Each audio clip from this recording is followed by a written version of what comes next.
Okay, so people are joining us now. So we've got quite a number of people registered for tonight. So welcome those people who are very punctual and who have joined in straight away, as we do with all of our webinars. We're just going to hold fire for a few minutes just to let the ticker rack up there and all of the registered participants join us. While we're waiting, we'll just have a bit of a chat.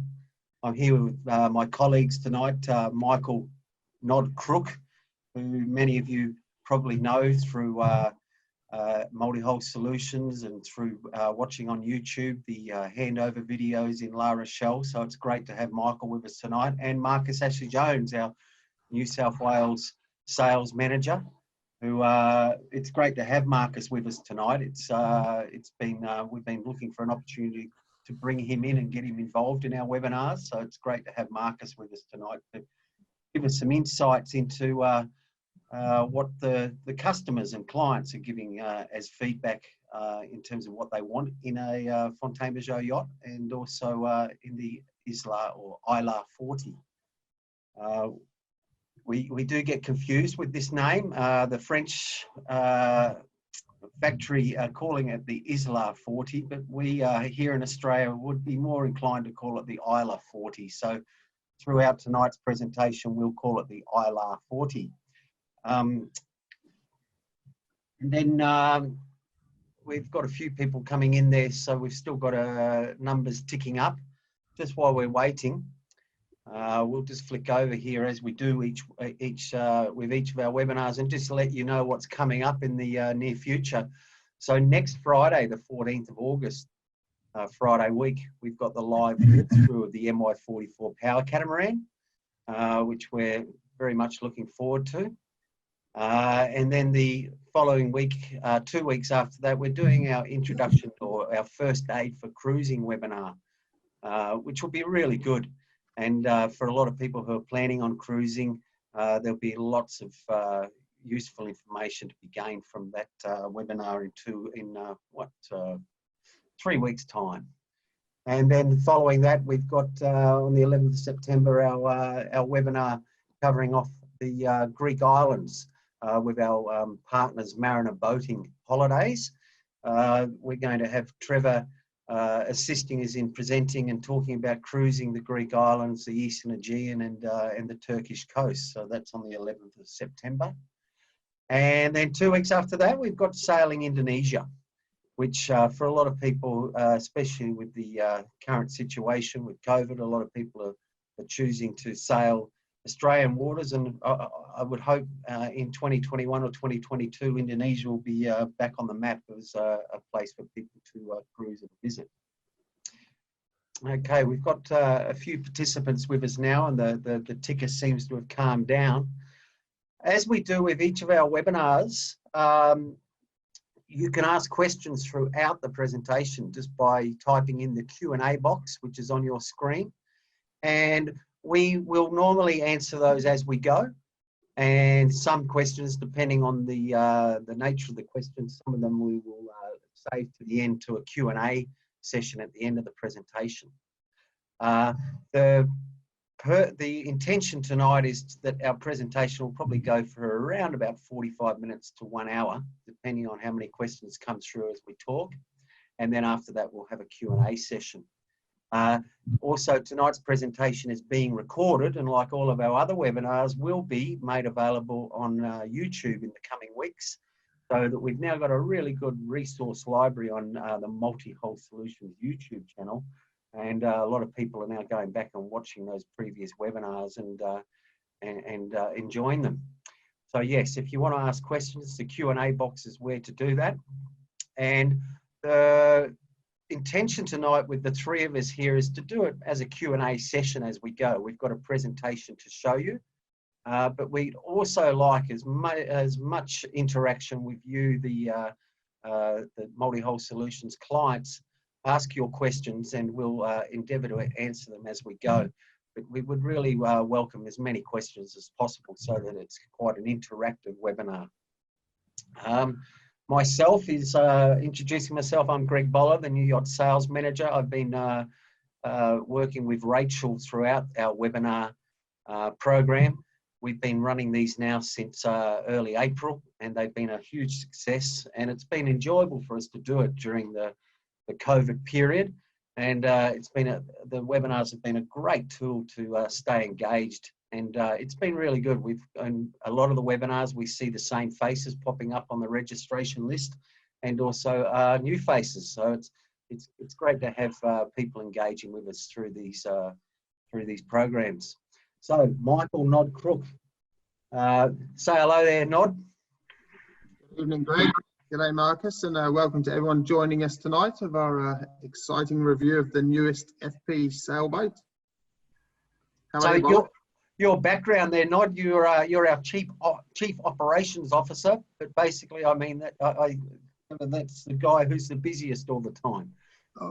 Well, not quite so much recently, but it certainly there's been a bit of longevity in how long I've been doing this for. So this is my the fifth in the FP 40-foot range that I've seen come through since I started doing this. So yeah. What was the first model? So we saw an Athena 38 go to Lavezzi 40 through to Lipari 41, a Lucia 40, and now the new Isla Boller. Yeah, fantastic. And so you've been overseeing the services and operations side of the business over many years. You've commissioned more Fountaine Pajots than most people have probably could imagine for the last 20 years, including you were obviously the guy that set up and got functioning this whole process of ours of doing factory handovers. And that's why we wanted to get you involved tonight in this webinar to talk about the Isla 40, because I'm sure a lot of people will have questions about specifications and about extra equipment, factory fitted versus post-factory. So that's why it's great to have you with us tonight. And then obviously, yeah, you've got a fantastic engineering background.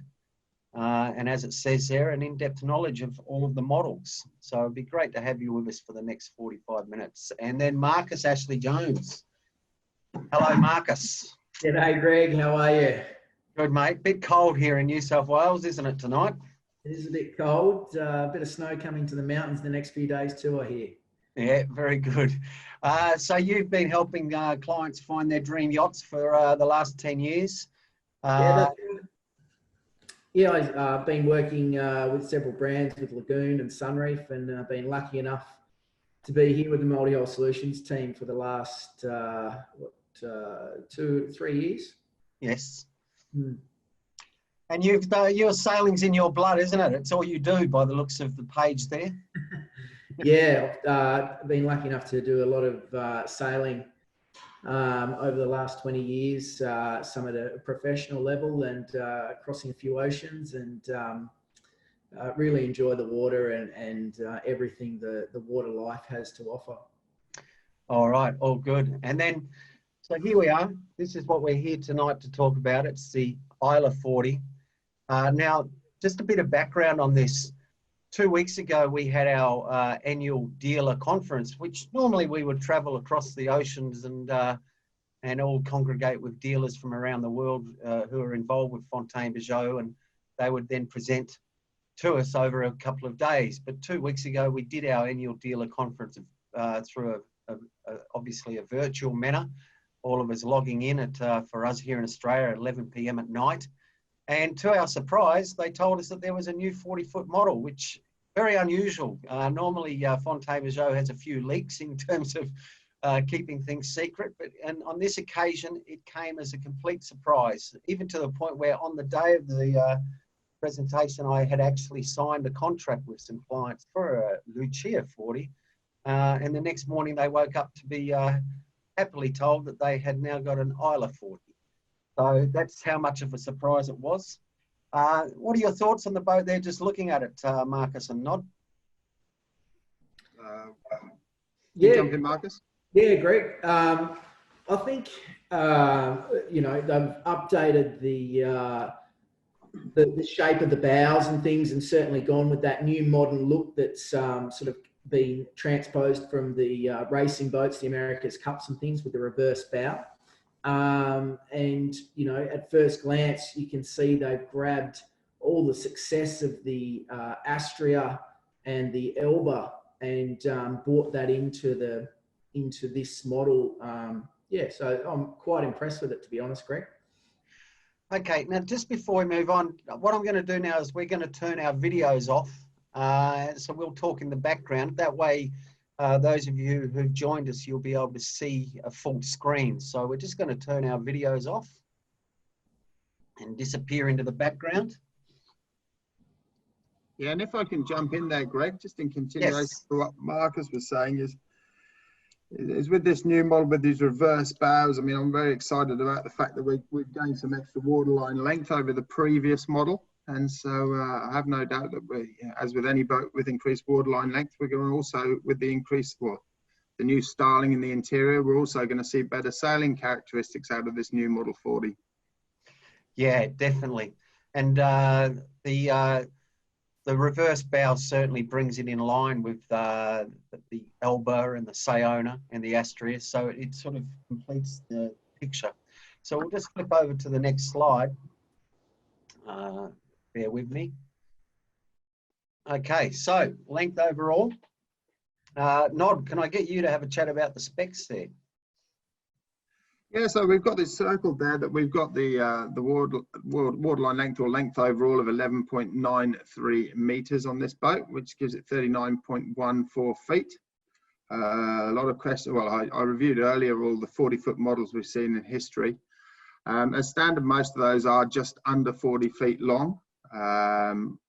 Or they play around within a foot or two of that length. The main reason for that is that they fit into 12-meter berthing, or 12-meter berthing throughout Europe is a critical size or a standard size that you can berth your boat. As soon as your boat goes over that length, you have to move into the 15-meter berths, and there's increased cost for holding your boat.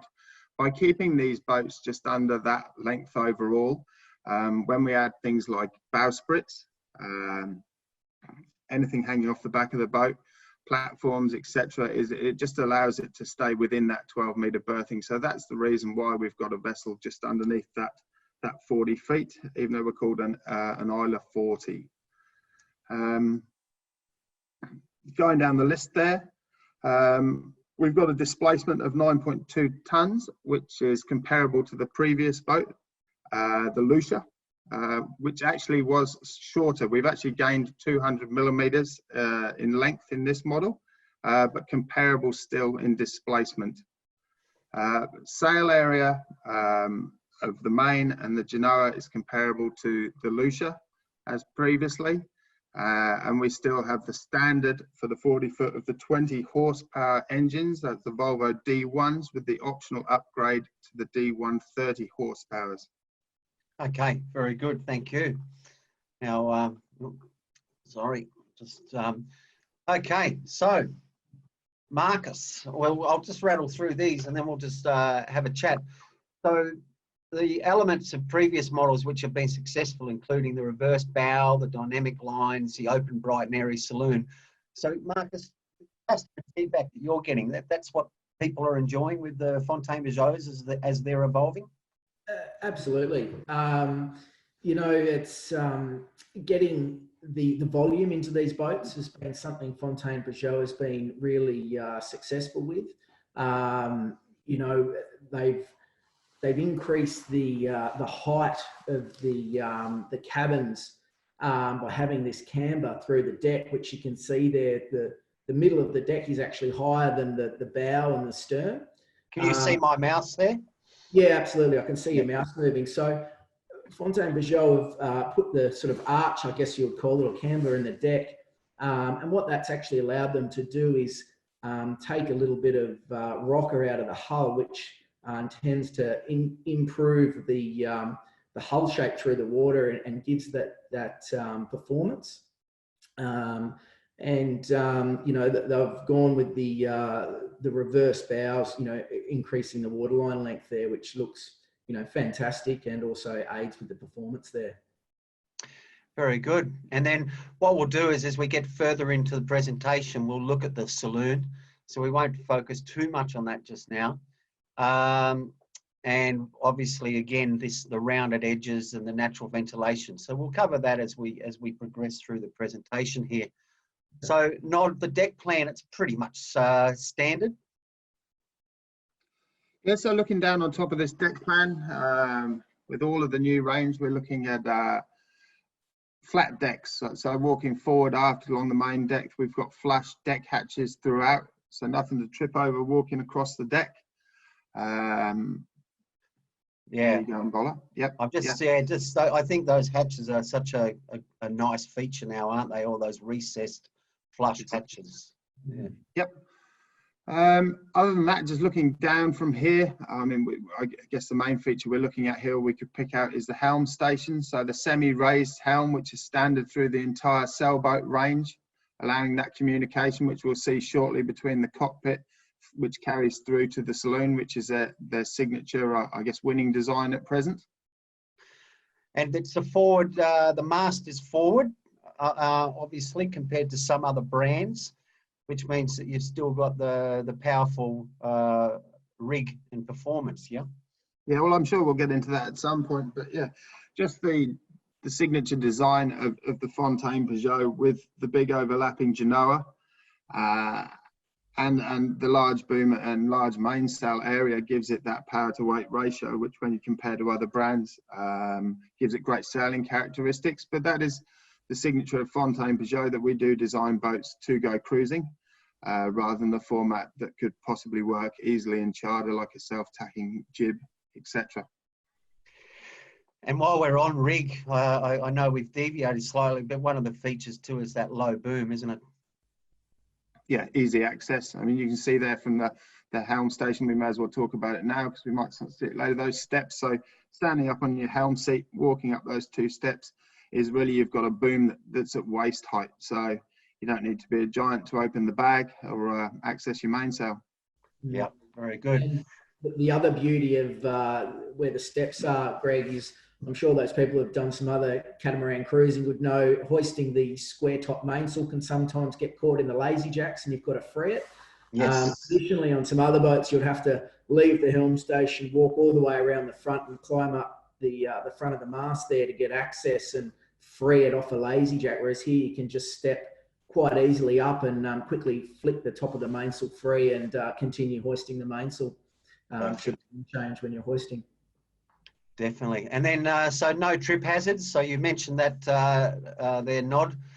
Grab handles to facilitate one hand for the boat, one hand for you. Sun lounges on the foredeck, which looks nice. And then obviously underneath those sun lounges on the foredeck, you can lift those hatches and access your anchor locker and your other lockers there.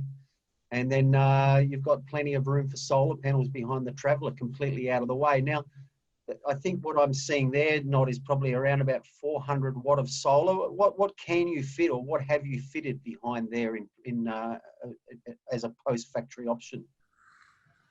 Okay, so just reviewing those points that you were discussing there, is the standard factory options are fine for a boat just doing weekends or part-time cruising. For most people who want to do long-term liveaboard or extended cruising, or a lot of time liveaboard on anchor, we tend to recommend bigger solar installs than the factory. As you can see, the factory install there, that's approximately 300 watts you're seeing behind that Traveller. There's plenty of surface area for us to pretty much double that. If we take the solar right to the edges of the roof, we can, it's a rule of thumb that we can, as standard on any model, double the solar. So we could get 700 or 800 watts comfortably behind that Traveller. If you decided you wanted more, we extend it down the port side of the roof. So as you can see, as standard, you access the roof from these steps coming up from the helm and access your boom bag there on the starboard side. It's rare you're over on the port side of that roof. Yep, that's where your mouse is there, Bola. And we can run an extra 2 or 3 panels down there. So comfortably get you about 1,000 watts without trying too hard. If you really were a die-hard solar fanatic, we can build a frame and extend off the back of the roof, and the world's your oyster. Okay, thank you. I think, okay, Greg, if I could as well, just one point that I think is quite important to sort of talk about is the ease of access around the boat. With some of these models that have got split helm stations, it's quite hard to actually get access from the aft cockpit up and around the side of the boat. But with this boat, you can see that there's a good anywhere from 600 to a metre, you know, flat surfaces, nice wide steps. So, you know, at night you can move around the boat quite safely. There's a lot of handholds to grab, and, you know, you're not on uneven surfaces or funny shaped steps or any sort of awkward moving around a winch or a, you know, a laid out set of travellers or steering wheels or anything. That's Yeah. that's actually a very good point there, Marcus. And another thing that a lot of people don't look at, or just in overviewing different boats, is with our rig configuration. In walking down those sidewalks to the boat, we often we've got fractional shrouds there. Which got the rig. A lot of them have intermediate shrouds that actually come in across that walkway. Yep, where you've got that there, and it makes walking forward on the boat very difficult. On that previous, you've got there the grab handle, which we've put as a feature on this boat as well, on the edge of the roof, all the way around the brow. We used to previously custom fit grab handles if anyone requested them. Fountaine Pajot in these newer models have now realised it is a very positive safety feature and something that most people in blue water cruising want to do. So when you're walking forward along the edge of that grey brow and across the front of the reef, we fit grab rails. Very good. And I know that in the old days, if you put your hand under there, you used to get fiberglass splinters, but that's all changed now with the process of RTM, which is the tooling where that whole roof, that whole cabin top is coming out of the mold with a proper finish on both the top side and the underside. Mm. So a great improvement from a production technique, and it makes it a lot lighter because you're not then also making a liner. So yeah. One other point too, while we're just looking beam on here, you can see at the transom there, it's got the little extended steps. So when you're moored side to, it's an easy step onto this boat, rather than, you know, on previous models and other brands, sometimes the shear line carries all the way to the transom, and you sort of got to step around the corner to get on the boat. That's a really good thing that's, you know, across the whole range as well. And the only other comment I would make while we're looking at this image here is the fact that every cabin has a full-size hatch for ventilation, as well as your bathrooms. And on this one here, on an owner's version, above the lavatory, the loo. Separate toilet. Okay. Actually, the aft ones there, Greg, those aft deck hatches, rather than being on the companionway or walkway forward, is you can open those above your bunk there, this being the owner's side that we're looking at there. And if you get any weather now, because they're underneath that hard top brow, is you're still getting airflow through there. But as we all know, coming from mono world and living on monos when we're in our younger days, when that hatch is open, it starts raining, you leap out of bed and get it closed. Whereas those ones over both the aft cabins are very well protected from weather. And especially if you've got a cockpit tent fitted, because they're inside the tent, right? That's right. Yeah. Okay, now listen, folks, we've got some good participation and we've got people with us. If you've got any questions, remember, just click on the Q&A. The fact there's been no questions, I'll just assume we're just saying everything you need to hear. But please, if you've got questions, jot them down and we'll endeavour to answer them. Okay, the Foredeck Lounge, fairly standard now on most catamarans. And ideal place for sundowners, and then we've got really large lockers under there. Yeah, one standard big central locker boiler on this boat. So yeah, as with the Astrea, the slightly larger model, that actually facilitates allowing to have the generator and water maker fitted up in a bow locker on the port side. They're still in the port aft on this model, and so one big central locker, which I guess, let's say it's the size of those two center cushions there, opens up, big storage on the port side, and then on the right hand side of the locker is your chain well. Okay, thank you. All right, now we come to the Helm Station, which, as you've already said, it's becoming almost an important feature of Fountaine Pajot, up to that 50-foot size, so that the husband and wife, or even if you're with your family, but if you're at the Helm Station, you're not then removed from being able to communicate with everyone else on board. And even in that image there, you can see that from sitting at that Helm Station, you can easily see into and communicate with people inside the saloon, and obviously also in the cockpit. What other features stand out for you there, gents? Yeah, Greg, one thing I really like about the Helm Station, the way it's designed, is when you're on passage, you're actually encapsulated in the boat. You can't sort of roll out of a helm seat, or you're not in danger of being out near the edge of the boat too much. You're quite safe and locked away, and you're more part of the interior of the boat than the actual, sort of standing out on the edge, which is a really nice safety feature. The other thing I really like about this layout, you've got a big helm seat there that you can quite easily get two people on and sort of sit there together and while you're on passage.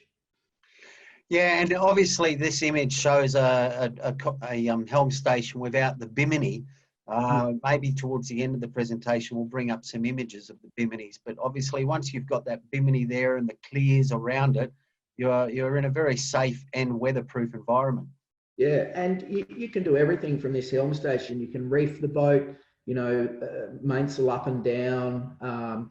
You can do it all single-handedly with the autopilot on. You just leave the autopilot going, and you can tack the boat. You can hoist and drop the mainsail, put a reef in and out. I just saw you drop the mouse over there, the electric winches. It comes usually, depending on which option pack you go with, standard with one, or you can actually option it up to have two winches. So you might, use one for your jibs and then one for your main sheet, or, you can have two led to the jib. So it's quite a versatile setup there with the winches. You can do any maneuver and it's quite easily, and you don't have to leave sort of the safety of that helm position. Yeah, I'd just like to add that we've got in the notes there that all lines come back to the helm. In previous models, this has been kind of partial, with certain jammers carrying just a couple of the reefing lines, a few of the lines still made off at the mast. With these newer models now coming in, everything is run back. So really, whether it be your outhaul, topping lift, all of these lines are run back to this Helm Station, and just below that outboard winch, you can see the rope storage. So you really can control the vessel just from that spot. Very good. Okay, so when you're sailing along, you've got quite good visibility. You can see the front port side. Obviously, you can see the starboard quite easily, and even reversing, you can see both corners quite easily. With sort of a half bob, you can get the port aft corner if you're reversing up to a dock on that side. Most of the time, you'll probably come up on the starboard quarter, and obviously there you just turn around and you can see direct access to that area. One other good thing to note, as opposed to having, say, a flybridge Helm Station, with it at this mid-level, you can actually see under the jib as you're sailing upwind, and you've still got great visibility. I think once you find you go, into these other models that might have a flybridge style, or they're a bit higher up, is you can't actually see out both sides of the boat, or to leeward of the jib. Makes it quite hard. So this side certainly, it's a commanding position all over the boat. Yeah, very good. Okay, so moving on. Now, can we just go back? Yep. Hang on one second. Let's hop back there. I thought we may as well, while we've got an interesting feature with these newer ranges as well, is that we can see down the starboard side of the boat there is just the clean sides. We should have talked about it when we looked at the first picture of this boat, but you'll notice now there's a really clean side to all the hulls. For those of you that don't know, is now a hull deck join, where the hull meets the deck molding now is at deck level. It's a big flat area. We can see that white area with the cleat at midships. It gives us a much wider bonding surface area and a much stronger join on the hull deck join. But it gives the side of the boat also this nice high freeboard with just clean lines. And a automatically built-in tow rail there. Exactly right. Yeah, that looks really neat. Yeah. Okay, moving along. So now we get to the main deck, which for me is probably my favourite feature of Fountaine Pajot with its evolution, is the fact that all of this is on one level. No steps, no drop downs, no step ups. No recesses. It's just the evolution of the living space on Fountaine Pajot is just terrific now. So we won't harp on this too much nod, but just point out a couple of features here, and then we'll move on to the actual 3D images. I guess the real feature in looking down at this deck plan of the main deck there is, and talking back through, you know, 5 evolutions of a 40-foot catamaran, is this space is huge, comparable to the Lavezzi 40 saloon and cockpit area. It's incredible, like the size of that cockpit table, which offers a sit-down chaise on the starboard side opposite it, and then aft seating across the transom. It's really very impressive for this size of boat. And then we won't harp up too much on this particular plan, because as we come further forward, you're going to start to see. Yeah, I'll move along now. The evolution to our brand new interior. I'll keep moving. So there's the aft view. You've got the life raft holder there. The cleats, Marcus has already pointed out the convenience of having that extra duck board there, so you can step on and off. One thing, this is the Lucia, the Isla 40 is the model that we don't have the hydraulic platform as an option for the Isla 40. It's still the davits, but you can fit an electric winch for the davits. But they haven't spec'd the hydraulic platform for this model. But we'll keep. And I think I've been sort of, as it's a brand new model, spent the last week looking at this. We've actually put a lot of the previous models, the Lucia, into charter, or you know, where there's a big family on board, you require quite a large dinghy. By staying with the davit configuration, with those lines we can see hanging off the back, is with a transom platform or lifter, we're limited to the size of dinghy we can get into that space between the 2 hulls. You have to float the dinghy in there to get it on top of the lifter, to raise it. When we're talking about the 42 or up to the 45, you can comfortably get that 3.3, 3.4 dinghy in. I think with the Isla 40, just sticking with the davit configuration, it allows you to bring the nose of a larger dinghy in, lift the bow. You can swing it over one transom. So I think you'd be limited with a transom lifter on this boat, that you probably wouldn't get the size dinghy in that you'd require for the amount of people on board comfortably. Makes sense. Mm-hmm. Okay, so next slide. So here we go, the interior. So who wants to talk now? Would you like to just chat through some features here, Marcus? Yeah, sure, Greg. Well, wow, I guess is the first impression. Certainly what I see when I look at this is the success of the Elba. They've carried those rolled edges there, the new Millicene or colour wave, you might say, with the light benches, the dark floors, and the fabric colour there. It all fits really well, and it brings a really light, bright, airy space to it. I guess when I'm looking at this, the first thing that grabs you is, you know, they've gone away from that Helm Station. Sorry, not Helm Station, the navigation station. Yeah, there. And you can see that they've done away with that. With modern technology, it's sort of becoming a bit of a thing of the past, the old nav table. If you're going to pull a chart out, you're going to do it on the bigger table out the back. And what it's created is a much bigger space, you know, lounge area, more bench space in the galley. You know, and they've got all the switches sort of neatly tucked away there on the port side, just before you go down into that cabin that Greg's running the mouse over there now. So it's just the success of the Elba has been brought through into this 40-foot size. And we've got some slides further on where we'll talk about extra cupboard space and so on. Is there anything else on that slide there? Not obviously, you've got the good ventilation there with these 2 windows. So they've increased the sizes of those hatches on the new model, Greg, and it was the same on the Lucia, but it's worth pointing out that we do actually have a compression post. So we see the mast step up there through that skylight. So rather than having a deck stepped mast and obviously some break in the windows, we've got the continuation of the windows all the way across the front of the boat running behind that compression post. Yes, okay. Yeah. And those windows, Greg, they're big enough to pass through like a cheese platter or, you know, a bottle of champagne or whatever. If somebody's relaxing up on the front area, Yes. But they offer a really safe, you know, these are ocean going boats, and having a you know, quality safe window up there is quite important. Certainly if you get caught out in a storm, you might have some green water washing around those windows, so it's important to sort of acknowledge that they're quite a structural or really integral window. Yes. And then, of course, one of the key features is this rolled edge on the bench tops, which has come across as a transformation from the Elba 45, which has been received fantastically by those. I know listening or joining in with us tonight, we've got Gordon and Louise Coates, who own the Elba 45. Hello, Gordon and Louise.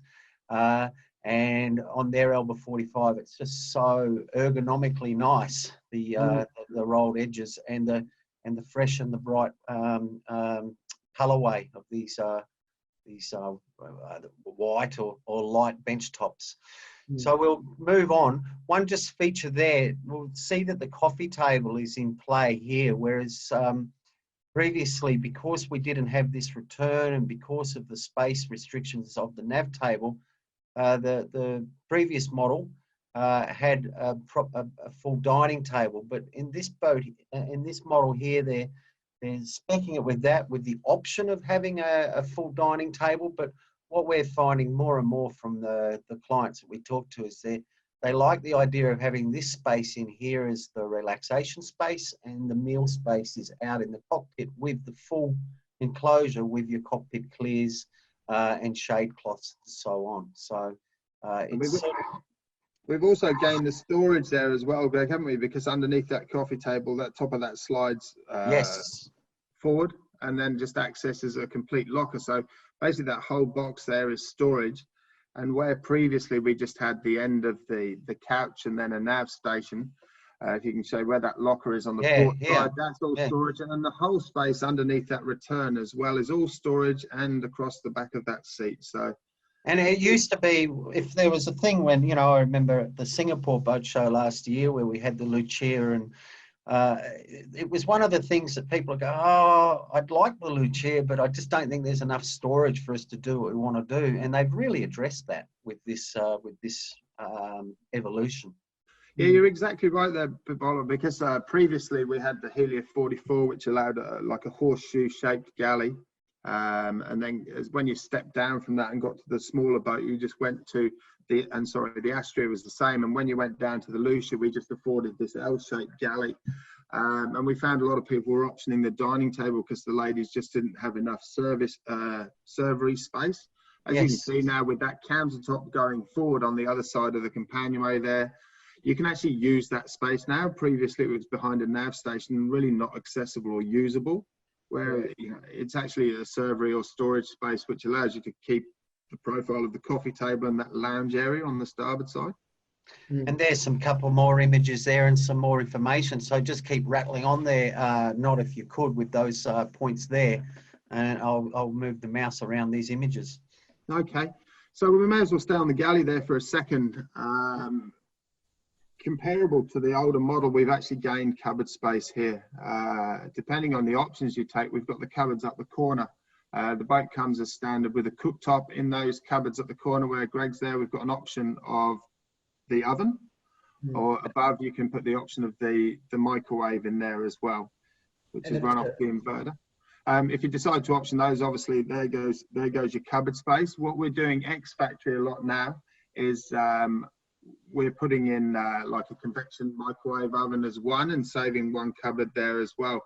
The big positive compared to the previous model was below the cooktop, where you're pointing now at those two cupboards. Previously on the Lucia, as you went down the companionway, and if you can see there from the companionway, basically behind those cupboards was just downstairs space. These are now actually opening cupboards, which I think it's 110 litres of cupboard space now in there, so more usable cupboard space. The drawers, as we come around to underneath the sink, are now actually full-size drawers, full width. They were much smaller drawers on the previous model. And then as standard, we've got one large cupboard underneath the sink, and as we come inboard, that cupboard there, access from that side, which allows you to access the bin, which is from the top of the counter. If we look on the left-hand side, that little round hatch is your bin access. And then this one. That's a standard cupboard with an optional upgrade to a freezer in there. So a 65-litre freezer, which complements the standard 2-drawer fridge, which is on the starboard side as you walk into Over the here. saloon. I think we've got another photo of that later on. Yep. So I'll keep moving along. So space for microwave, drawer, fridge, options for coffee table, dining, drop-down saloon, or combination of all. So, yeah, so if you can't make up your mind on which one you prefer, there is a very Gucci exclusive option of a multi-function table on any of the sailing range, which motors up and down and turns from a coffee table into leaves folding out to a dining table, and then an infill drop-down bunk. okay, so now we'll jump through this screen reasonably quickly. It's pretty self-explanatory there. Galley and saloon storage. We've got the under and near pilot seat, which we just pointed out. We've got the storage there, or the freezer, which you've just mentioned. You've talked about the microwave oven and the oven. You've got the cupboards under the cooktop. You've talked about the drawers, and then there's some information there on the volume of those. So we'll just keep jumping through there. And then this is the nav station, new position. So Marcus, you've obviously been on the Elba and used it. Yeah, so you've got the fridge freezer drawers there, the double drawers, which are great. They work fantastic. Gordon and Lou are saying when they sailed their boat back from France, they had food that lasted over 30 days in those fridge and freezer drawers. So the way they work, you know, they keep the cold air in there. So every time you open it, you're not losing a full, refrigerator full of cold air and having to cool it again. It actually retains the cold air quite well, which obviously keeps the food better, and you're going to be using less energy. So that's one point on those. Then just above that, you've got the new, I guess what you'd call the navigation area. You've got a readout there, you know, which you can set up to repeat whatever you like off the electronic system. Then you've got a chart plotter, your radio controller, and a VHF there. So all quite accessible, you know, whether you're coming from the aft cockpit or you're coming up from downstairs. It's sort of in quite a neat little area that you can do. Then you've got your TV, which is on a swing arm, just on the other side of that console there. So that'll swing out. So while you're sitting there watching TV, it's quite easy to sit and relax and grab a picture there. And one important thing to mention too, one of the features of Fountaine Pajot is when you're seated on a Fountaine Pajot in the saloon, you can turn your head and see out the windows. You're not low, you're not sunken down in the boat. And so you've got visibility even from a seated position. But we'll keep rolling along. Whether you're standing up or sitting down, you can see out those windows quite easily. Yes. Okay, so now we come to the layout options. The Maestro owner's version, 3 double cabins and 2 bathrooms. Marcus, can you just have a chat? I think we were talking earlier today. You're saying this is the most popular version? Yeah, it is the most popular version. You know, you've got, instead of having 3 cabins and 3 bathrooms, you have 3 cabins and 2 bathrooms. What that does is it allows the direct access for guests. You know, if you're having guests out for the day, they can use this head on the port side rather than having to sort of go into somebody's cabin and then around into the bathroom. So that's a nice feature. And obviously you end up with a larger area for your toilet and obviously the shower too. So it sort of makes a nice large second bathroom. And I think if you've got guests on board, when we talk to the clients are happy to share a bathroom with other guests or their children or whoever might be on board with them, if it means that they've got a separate shower cubicle and that they're not showering over the top of the toilet. Exactly right, yeah. And, you know, 3 toilets over 2, that's just 1 more toilet you have to clean. Yeah. So that's also another bonus. And then over here on the starboard side, as we said earlier, one of the great features is this standalone loo. Yeah, you've got a separate toilet there, and the shower, which is up in the sort of forward peak on the starboard side there, it's quite a large area. So you've got a huge shower, quite a wide basin when you step back inside that. And then, you know, separate toilet is just fantastic on a 40-footer. And quite impressed with the hanging space on this boat. There's a lot of cupboards, a lot of storage. So you're not going to be short of storage on this 40-footer at all. Very good. I'll keep jumping along here. This is the same version, but with the two heads on this side. And that highlights what you talked about. If you have guests on board, it means they've also, or if you had day guests, they've almost got to come down and use your bathroom, because to use this, either of these bathrooms, they've got to go into these people's private space. So it highlights that. But this is a good option. Some people like this. They like that absolute privacy of being able to go in and have your own private head. And then, yeah, that's sort of the main difference there. That we've got a slide coming up that I think shows the measurements of the berths. Okay, so Nod, you've been inside many Fountaine Pajots. What's your thoughts here on the layout down here? Well, looking aft, Greg, I haven't got the exact dimensions of that boat, but in the starboard hull, looking after the owner's bunk there. Semi walk around, almost full walk around bunk, which in a vessel of this size, it was previously unheard of. Plenty of space, and I guess without looking at it, we're close to the equivalent size of a queen size bed with a slight taper at the bottom. So large size bunks, they're not too high. Plenty of storage underneath those. That below, where you see that light area below the bunk, that's a big pull-out drawer.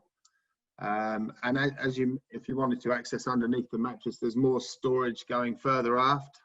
If you want to, winter some gear and deep storage gear, or all of it underneath that bunk is storage until you get close to the back. Swinging around and looking forward through the owner's hull there. Marcus touched on it, but a huge amount of space of storage on the inboard side, locker space. On the starboard side, we have that desk where we can see those flowers on the desk there. So lift up desk and a little poof and cupboard space there, a hanging locker, and then going forward to, as you guys said, that standalone head, which is away from the vanity and shower going forward. I don't think we've really got a slide of this, but this boat has a huge amount of storage inside the bathroom or shower room further forward, and then forward of that it affords the laundry as per the previous model. There's a door which accesses a laundry and a big laundry storage cupboard, which has been used ex-factory for long distance cruises. We've put a lot of extra equipment in there. I've been talking up ice makers, so we've put quite a lot of ice makers in there and bits and pieces, but yeah, huge amount of storage for the size of vessel. Yeah. And before we leave this slide, the other thing that's impressive is just the amount of light that gets into these cabins. And I know this is a 3D render, but it is actually that light and bright when you're in there, isn't it? Yeah, that window aft of the bunk is a reasonably new addition. It was in the last model, but just being able to wake up in bed, it's very handy actually when you're the skipper of the boat to be able to just wake up in bed, lift your head up, peer through the curtain there and make sure you're still in the same spot safely at anchor, or you can just sit up in bed and look out the side access window there. Exactly. And there's cross ventilation there as well. You've got a hatch above the bed and one on the side of the boat too. Yes.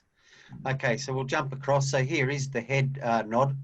So I think this one here is very good for you to just explain what you can do up in behind that panel there.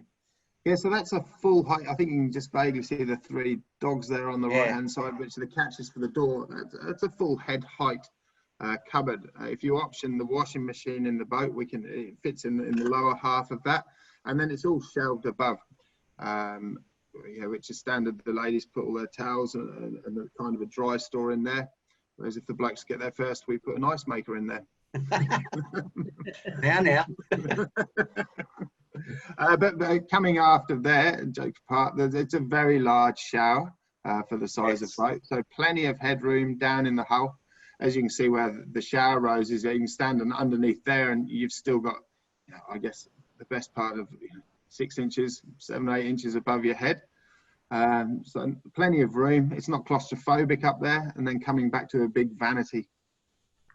You're very, very good. All right, so I'm going to keep chipping along here.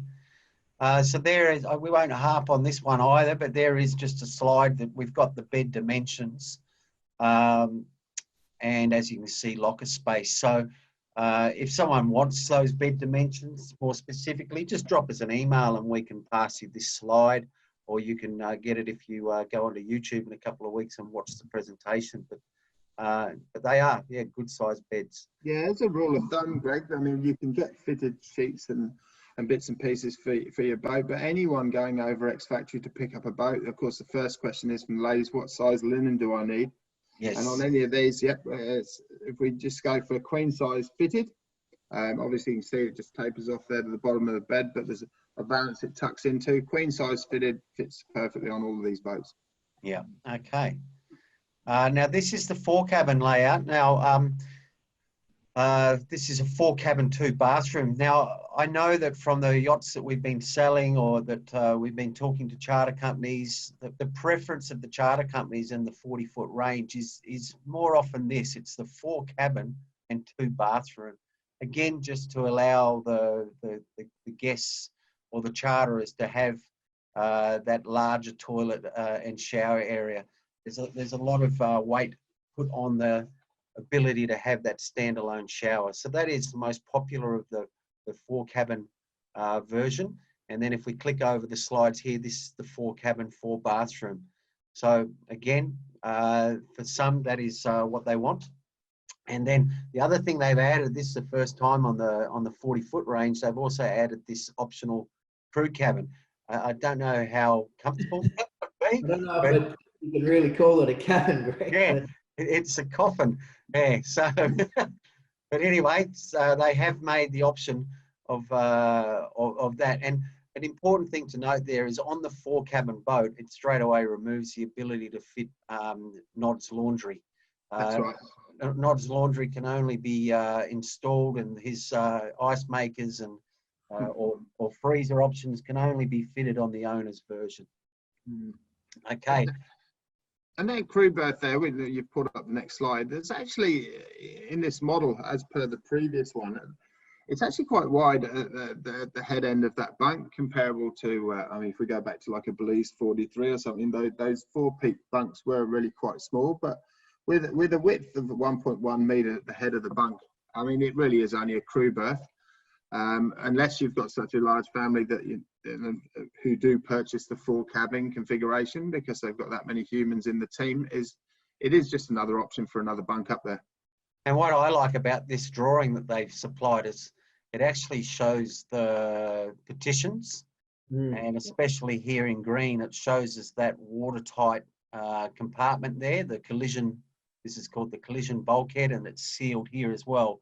So if you were to hit something on this yacht and below the waterline, your area of damage or water ingress, as long as you don't, have a intrusion somewhere else, but your level of ingress is just restricted to this area. So that's a good safety feature with the construction. Absolutely. And especially, like it was only 2 months ago, I think, a container ship lost a heap of containers. So running into a container at, 7, 8, 9 knots, certainly the boat structurally is going to stay safe, and, any water that does ingress is quite well contained, and you'll be able to continue to sail or motor back to port and have the boat fixed quite easily. Exactly that. Now, on this one here, I hope it works. Oh, we'll see. We'll see. Oh, I kept this out of your way. And oh, hang on, what have I done? I've broken it. Okay, so this has taken me away from the presentation to the walkthrough. I'm going to jump out of that. It's a bit too hard. So, but what is good about this slide here, and Nod, can I get you to explain it? Just, I'll show with the mouse how you would enclose this cockpit. Yep, so we can work from port to starboard, but basically the entire brim of that roof, there's a track installed there, and the clears run down the sides to the edge of those deck hatches, as we talked about earlier. So the deck hatches above your aft bunks are protected. Oh, so it comes down to here. Yep. It clips along the side there, is bungeed down around there, and as we get to the back there, where we get to the companionway or walkway coming into the cockpit, there's zip out doors, and then from the back of the roof it comes down across the back of the aft seating and then makes off down the back of the transom. So you've got to visualize that we rarely option a boat for liverboard without advising that you tick the cockpit tent. And when it's all set in place, even in colder weather or colder climate areas, once this is fully enclosed, this whole area, including your saloon, is basically liverboard all year round. And that's when this outside dining table that we're looking at in the photo can be used in any season. So a lot of people have the mindset that they want a dining table set inside the saloon. That's sort of waning over time, and now, as we talked about earlier, we're preferring that lounge and coffee table arrangement inside. And then when this is all fully enclosed, it's full weatherproof, you spend most of your time sitting out here at this dining table. This boat as standard comes with additional seating for this dining table, so you can either pack them away. But what we've been doing recently with this model as well is installing, as per the larger boats, the Astrid 42 and the Elba, there's another fixed seat where Greg's got his mouse there, a fixed seat which has storage in it. And what we've done is we've built a module or a fixed seat which can be fitted there to make an additional inboard seat, which is permanently there for sitting at the table. But the other thing we've done is we've installed additional refrigeration in it, so extra cockpit refrigeration. Very good. Now, while we're there, we've got an engine hatch. So one of the great things about Fountaine Pajot these days is the engines are in a separate compartment and not underneath a bunk. But tell me, in that engine room there, you can fit your water makers. You're saying that you would put the gen set, if someone was fitting a gen set in an engine room on the Isla 40? Yep. So inboard on that port side is Yes. the spot for the 6 kVA gen set, and then over on the starboard side, it counters that weight with the house bank over in the other hull. Yes, the house battery bank. Yes. Okay, very good. And the engine there, Greg, just it comes standard with 20 horsepower. And yes, right. standard with 20 and upgrade to 30. Yeah. And to recap, there's also watertight bulkheads around the engine area. So, you know, if something was to happen to an engine or a leg, that's also a nice watertight area, so you won't flood the rest of the boat. It's an interesting point about those engines too, Marcus. I don't think in my time, I don't think I've sold a Fountaine Pajot where we haven't ticked the upgrade option on the engines. It seems to be something that the first thing people tick. Yeah, it is. You know, it's something that when you're cruising, you can run at lower revs. The boat will obviously motor a little bit faster flat out.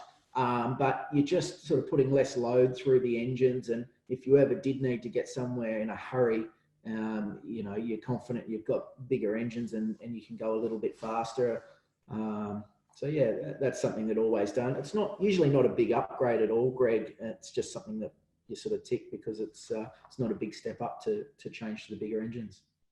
And just finally there too, this is the feature that I like the most about the Fountaine Pajots, and Nod, you spoke about it earlier about the evolution of the product from the Athena 38 where you used to have to climb in, but this whole open planness, it's all one level, there's no steps down, there's no cupboards here blocking view, there's no what do you call it, there's no head hazards, there's nothing you're going to hit your head on as you're walking around the boat.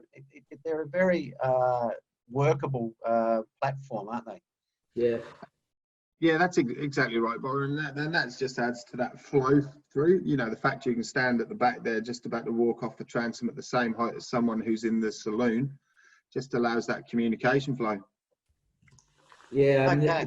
the other good thing while we're looking at this picture is if you were to have a mast aft with a self-tacking jib, you would have a great big post just next to the galley sink there, which is sort of right in the middle of the boat and obstructing the flow, I guess you'd say, between indoor and outdoor there. So having that mast forward, one of the benefits is you don't have this post in the middle of your boat.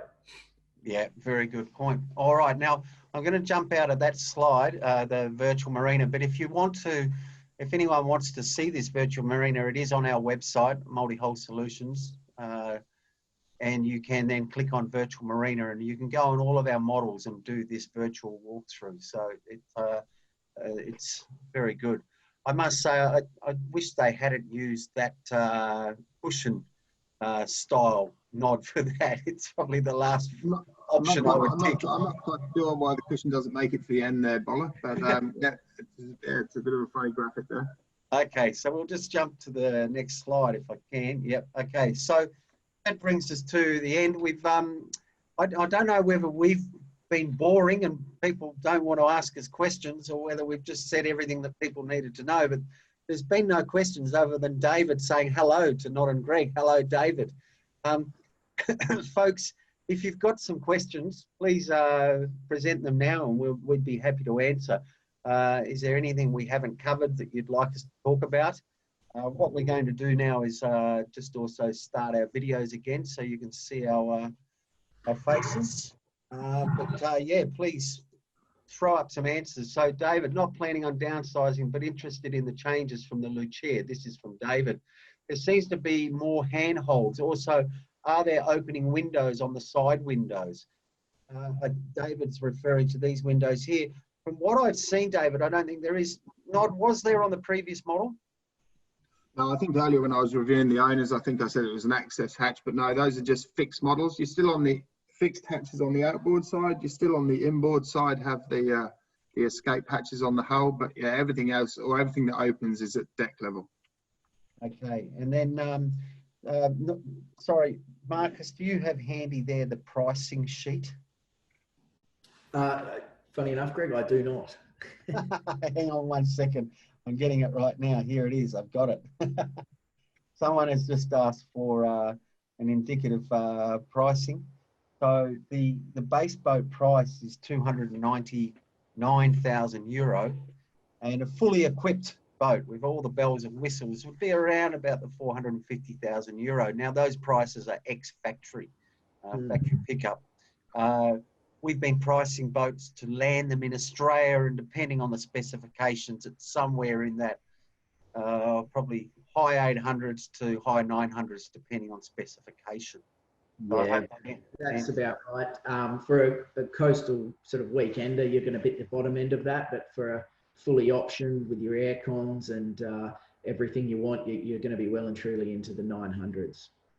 Now, someone's asked about lead time there. That's interesting. So at the moment, we're in July 2021 is the next lead time, unless you want to talk to Marcus or I, depending on where you're based, about the boat that is going to be used at the Cannes boat show, or the Cannes boat show in September, or the boat that's going to be used at the Dusseldorf boat show in January. There, so they're the two holds. I think hole number 1 and hole number 3, it might be.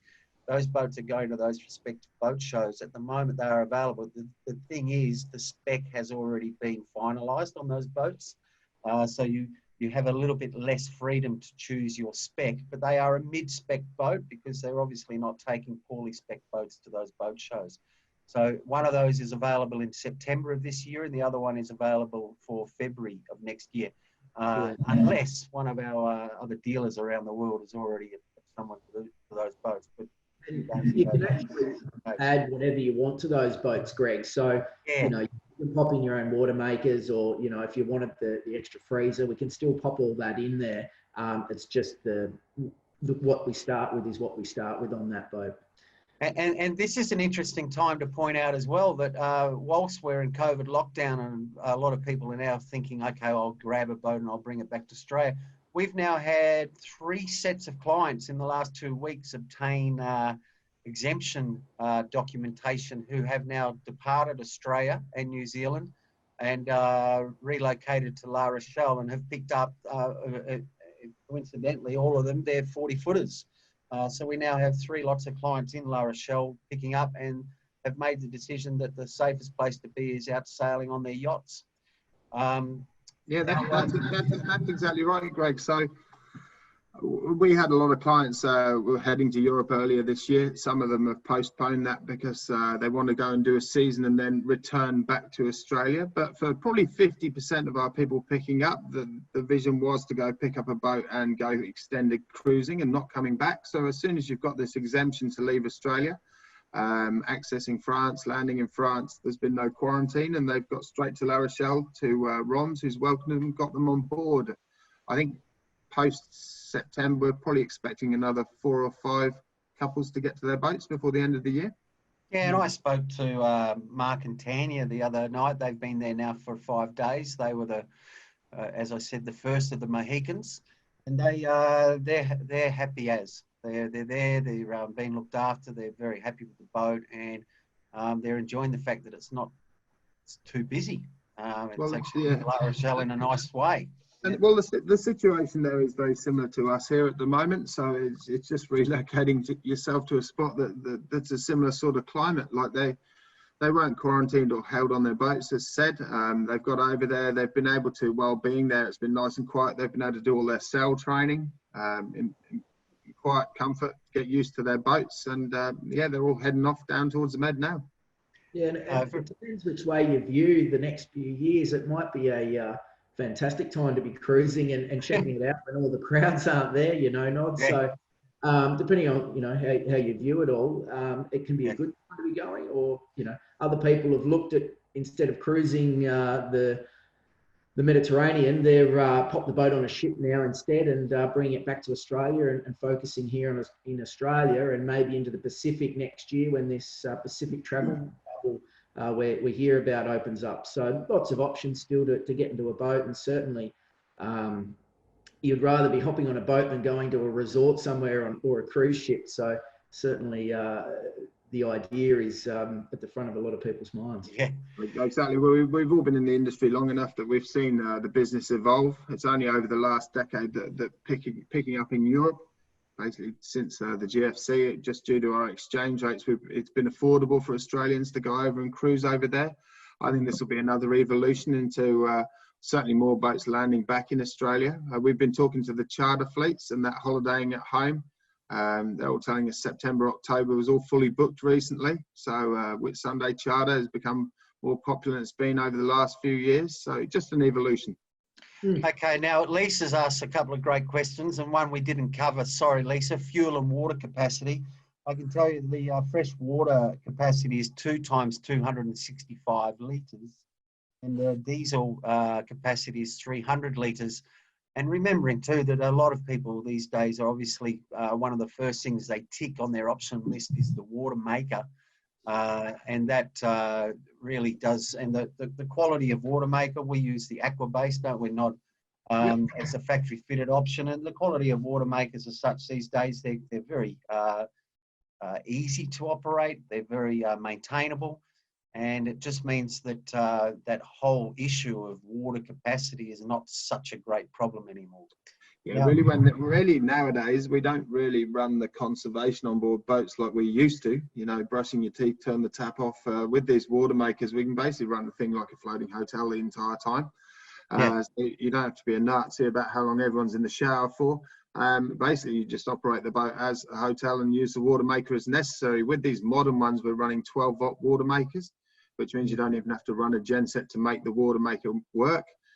These are now a standard getting up to 100 litres an hour, so quite high capacity units. And then just getting back to that, if there was some query on the 300 litres of the diesel capacity on this new model is we've actually got a custom fit for the long range, perhaps remote cruiser, that we can double that diesel capacity. Where do you put that extra capacity, Nod? So as standard, the diesel tank is in the port aft, underneath the aft bunk. As I said, you remember when I was reviewing that starboard aft, saying it's all storage underneath that starboard bunk. It's a mirror of the opposite hull, and we can actually build a second tank quite easily and transfer across. So you still fill a standard into the one tank, and then with the transfer pump, you can move it into what you call a long range tank. So we've done on a few vessels. It's a fairly easy modification. And then Lisa's also asked, is latching possible on the grab, on the hand hold around? Now, I know you also do, as a post-factory option, actual hand railings that you fit around there. I know you also have another option is where I'll use my mouse, where you also put a little step ladder here to help people get up onto the deck. If you're up on the foredeck, dropping the anchor, and then you want to climb up, you have that as an option.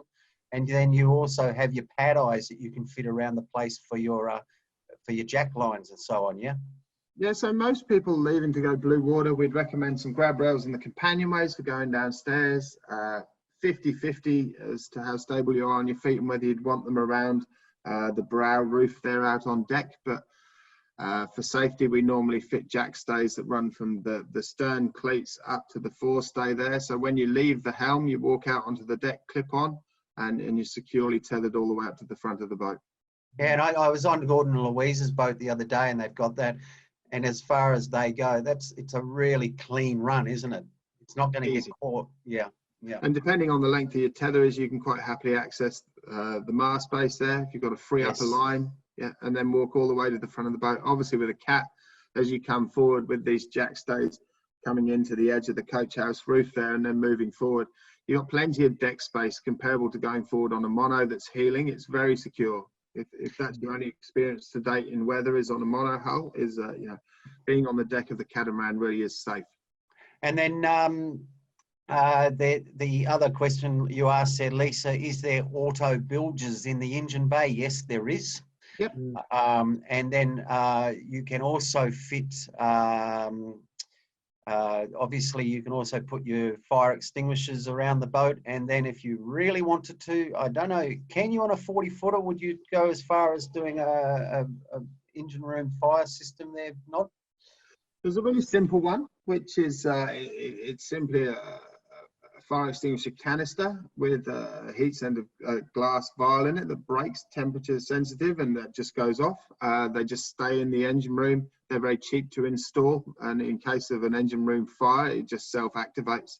That's probably what I'd recommend. So that's what most people install, and then we recommend a dry powder extinguisher, either in just one in each hull or one in each cabin, and then one with a fire blanket in the galley. Very good. And hello to Diane Pete. Diane has said hello there. Thank you for joining us. So listen, that's it for now, I think, gents. We don't have any other outstanding questions. We've also got a few people, looks like they may have gone off to make a coffee and go to bed. So we'll probably bring this one to a close, but that's been fantastic. Anything to add there, Marcus? No, it's been good to chat about it. I'm really excited about this boat and looking forward to getting one into Australia next year. Very good. Okay, and thank you both, gents. I think it's been a really useful discussion, and this will be a great resource to have on the YouTube channel for months to come. And thank you, Rachel, in the background there. I think we're all okay, and we'll leave it at that. So well done, gents, and we'll speak tomorrow. Thank you, Greg. Goodbye from Sydney. See you from the sunny coast. I just need to work out